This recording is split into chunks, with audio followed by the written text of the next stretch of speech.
The return home. O solitude, O my home, solitude. Too long I have lived wildly in wild, strange places, not to return home to you in tears. Now you may threaten me with your finger, as mothers threaten. Now you may smile at me, as mothers smile. Now you may say to me, and who was it, like a storm, once stormed away from me? Who shouted in parting, too long I have sat with solitude, I have forgotten how to be silent?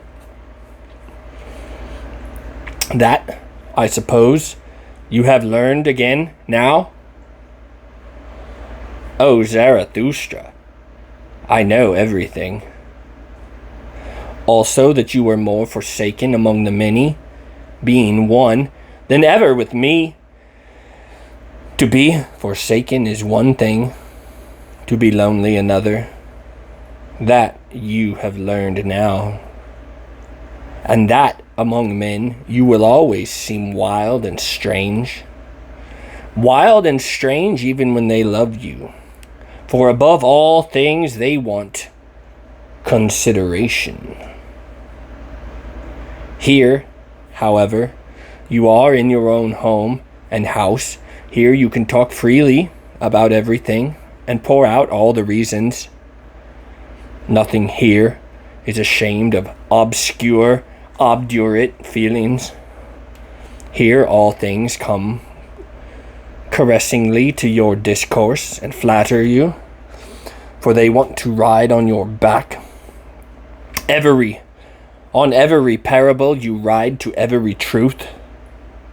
Here you may talk fairly and frankly to all things, and verily it rings in their ears like praise when somebody talks straight to all things. To be forsaken, however, is another matter. For, do you still remember, Zarathustra, when your bird cried high above you?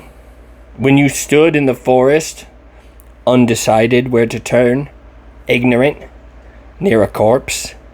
When you said, may my animals lead me? I found it more dangerous to be among men than among animals. Then you were forsaken. And do you still remember, Zarathustra, when you sat on your island, a well of wine among empty pails, spending and expending, bestowing and flowing among the thirsty, until finally you sat thirsty among drunks and complained by night? Is it not more blessed to receive than to give, and to steal still more blessed than to receive?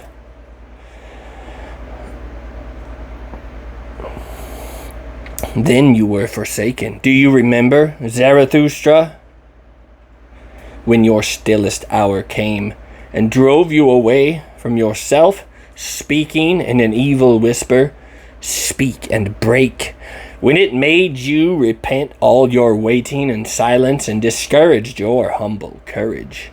Then you were forsaken.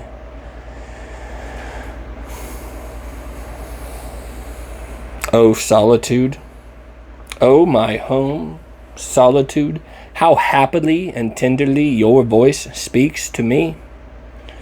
We do not question each other. We do not complain to each other. We often walk together through open doors.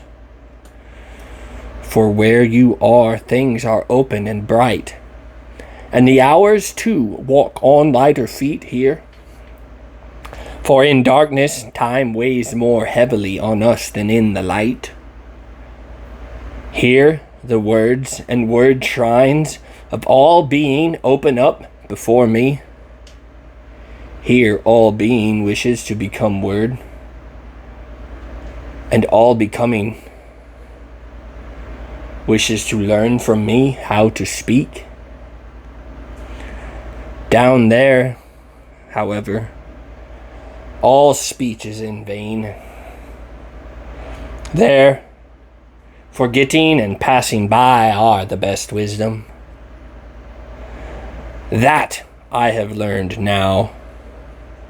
He who would grasp everything human would have to grapple with everything. But for that, my hands are too clean. I do not want even to inhale their breath. Alas, that I have lived so long among their noises and vile breath. Oh, happy silence around me. Oh, clean smells around me. Oh, how this silence draws deep breaths of clean air. Oh, how it listens, this happy silence. But down there, everyone talks and no one listens. You could ring in your wisdom with bells. The shopkeepers in the marketplace would out-jingle it with pennies. Everyone among them talks. No one knows how to understand anymore. Everything falls into the water. Nothing falls into deep wells any longer. Everyone among them talks. Nothing turns out well anymore and is finished. Everyone cackles. But who still wants to sit quietly in the nest and hatch eggs? Everyone among them talks. Everything is talked to pieces.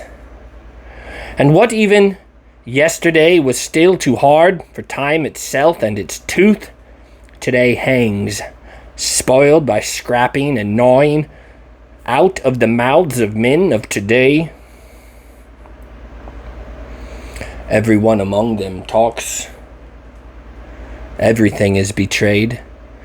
And what was once called the secret and the secrecy of deep souls today belongs to the street trumpeters and other butterflies.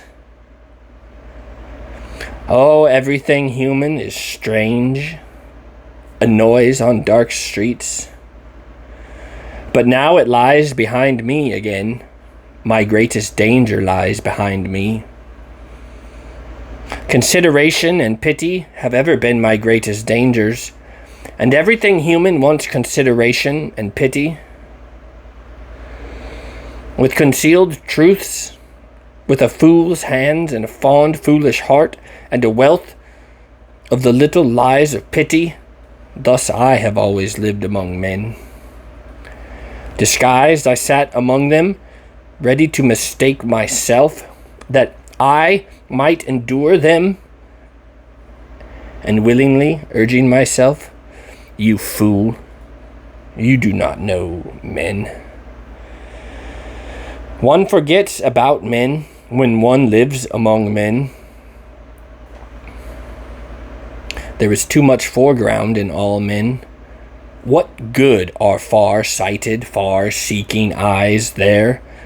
And whenever they mistook me, I, fool that I am, showed them more consideration than myself, being used to hardness against myself, and often I even took revenge on myself for being too considerate. Covered with the bites of poisonous flies, and hollowed out like a stone by many drops of malice, thus I sat among them, and I still reminded myself, everything small is innocent of its smallness, especially those who call themselves the good. I found to be the most poisonous flies. They bite in all innocence. They lie in all innocence.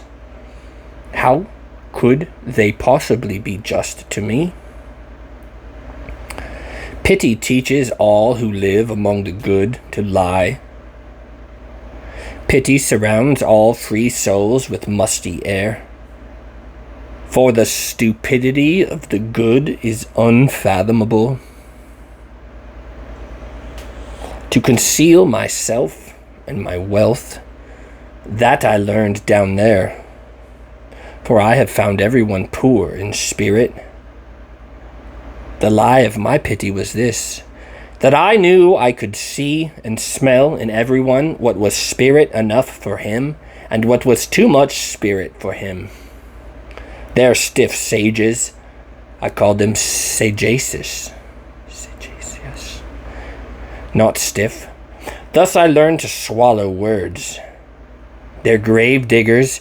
I called them researchers and testers. Thus I learned to change words.